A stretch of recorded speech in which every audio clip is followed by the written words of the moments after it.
नमस्कार दोस्तों। आप सबका स्वागत है हमारी एक और न्यू हॉरर स्टोरी में।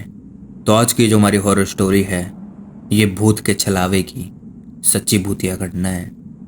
आप में से कई लोग होंगे जिनको छलावा के बारे में पता नहीं होता है, तो मैं उन्हें बता दूं कि छलावा वो होता है जैसे आप किसी सुनसान रास्ते से जा रहे हो और आपको किसी बच्चे की आवाज़ सुनाई दे या किसी की रोने की आवाज़ आपको सुनाई दे, तो वो छलावा होता है। तो ऐसे ही छलावे का शिकार रमेश नाम का एक व्यक्ति हुआ। तो चलिए इस वीडियो को स्टार्ट करते हैं, लेकिन वीडियो को लाइक और चैनल को सब्सक्राइब करना ना भूलें। तो चलिए स्टार्ट करते हैं। रमेश जो कि मजदूरी का काम करता था, एक दिन वो पास के गांव में मजदूरी के लिए गया था। काम खत्म होने के बाद वह शाम के समय अपने घर के लिए चल दिया, पर उस दिन अचानक से बारिश होने के कारण रमेश कुछ देर उसी गांव में रुक गया। फिर जब बारिश बंद हुई तो रमेश वापस अपने घर की तरफ चल दिया, मगर तब तक अंधेरा हो चुका था। जल्दी घर पहुंचने के चक्कर में रमेश ने खेतों के बीच बने रास्ते से जाने का निर्णय लिया। काफ़ी समय चलने के बाद रमेश अपने गांव के नज़दीक आ चुका था। गांव में पहुंचने के लिए एक बगीचे से होके गुजरना पड़ता था। जैसे ही रमेश उस बगीचे में पहुंचा, वैसे ही उसे एक बच्चे की रोने की आवाज़ सुनाई देने लगी। यह सब उस भूत का छलावा था। रमेश ने सोचा, इतनी रात को इस बगीचे में बच्चा कैसे आ सकता है। उसने बच्चे को ढूंढने के लिए इधर उधर देखा, पर कोई नहीं दिखा। तब उसे ख्याल आया कि हो सकता है कोई औरत किसी काम से बगीचे में अपने बच्चे को साथ में लेके आई होगी, इसलिए वो अपने घर की तरफ चल दिया। पर जैसे जैसे वो आगे बढ़ता जा रहा था, बच्चे के रोने की आवाज़ उसे और ज़ोरों से सुनाई देने लगी। रमेश ने फिर सोचा, हो सकता है वो औरत किसी परेशानी में फंस गई होगी, मुझे मदद करनी चाहिए। फिर जिधर से आवाज़ आ रही थी, रमेश उधर ही जाने लगा।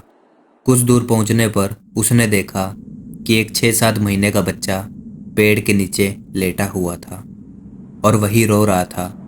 रमेश तुरंत उस बच्चे के पास पहुंचा और ज़ोर ज़ोर से आवाज़ देने लगा, कौन है यहाँ पे? ये किसका बच्चा है? मगर किसी ने आवाज़ नहीं दी। ये भूत का छलावा था, इसे रमेश नहीं समझ पाया था। रमेश ने सोचा, शायद इसकी माँ यहीं आसपास कहीं बेहोश हुई होगी, इसलिए वह बोल नहीं पा रही है। फिर रमेश ने पूरे बगीचे को छान मारा, मगर उसे वहाँ पे कोई भी नहीं दिखा। अब रमेश ने गुस्से में चिल्लाया, कौन है? बच्चा रख के चला गया, मगर किसी की आवाज़ नहीं आने के कारण रमेश ने वहीं रुकने का फैसला किया, ये देखने के लिए कि आखिर कौन है जो इस छोटे बच्चे को यहाँ रख के चला गया है। थोड़ी देर मैं यहीं पे रुकता हूँ और उसे आकर डांटूंगा। मगर काफ़ी रात बीत जाने के बाद भी उस बच्चे को लेने के लिए वहाँ पे कोई नहीं आया। अब रमेश समझ चुका था कि शायद कोई जानबूझ के अपना बच्चा यहाँ पे छोड़ के गया है।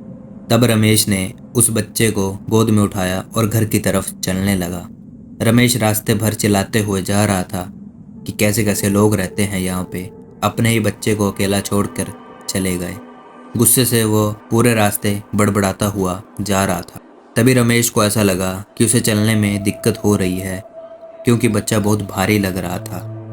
मगर रमेश घर पहुंचने की जल्दी में और तेज चलने लगा कि काफ़ी रात हो चुकी है। जल्दी ही इस बच्चे को लेकर घर पहुंचता हूँ।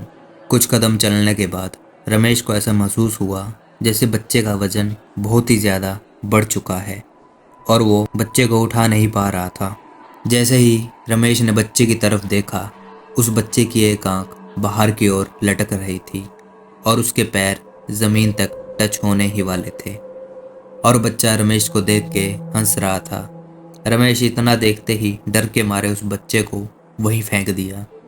फेंकने के बाद वो बच्चा ज़मीन में नहीं गिरा, बल्कि ज़मीन से थोड़ा ऊपर ही लटकने लगा और ज़ोर ज़ोर से हंसते हुए बोला, क्या हुआ, अपने घर नहीं ले जाएगा?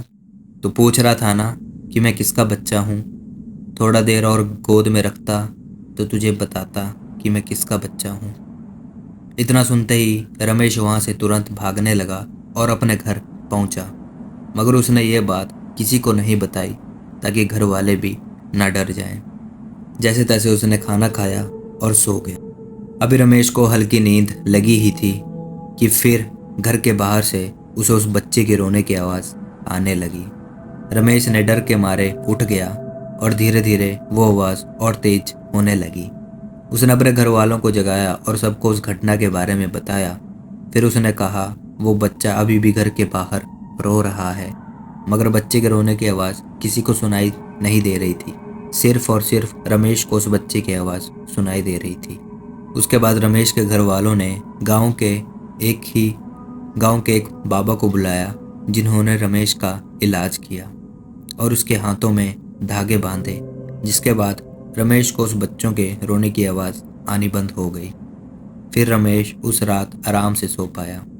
तो दोस्तों, देखा आपने, अगर आपको कोई ऐसी घटना आपके साथ भी होती है, अगर आपको भी छलावा होता है, आपको भी किसी बच्चे के रोने की आवाज़ सुनाई दे रही है या कोई आपको पुकार रहा है, तो आपको गलती से भी उसकी तरफ नहीं देखना है या उसकी तरफ नहीं जाना है।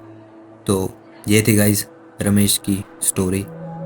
तो अगर आपके पास भी कोई ऐसी हॉरर स्टोरीज़ हैं तो आप मेरे को जीमेल कर सकते हो, वहाँ पे आप मेरे को अपनी स्टोरीज़ शेयर कर सकते हो। तो मिलते हैं आपसे एक और न्यू हॉरर स्टोरी के साथ। तब तक के लिए टेक केयर गाइस।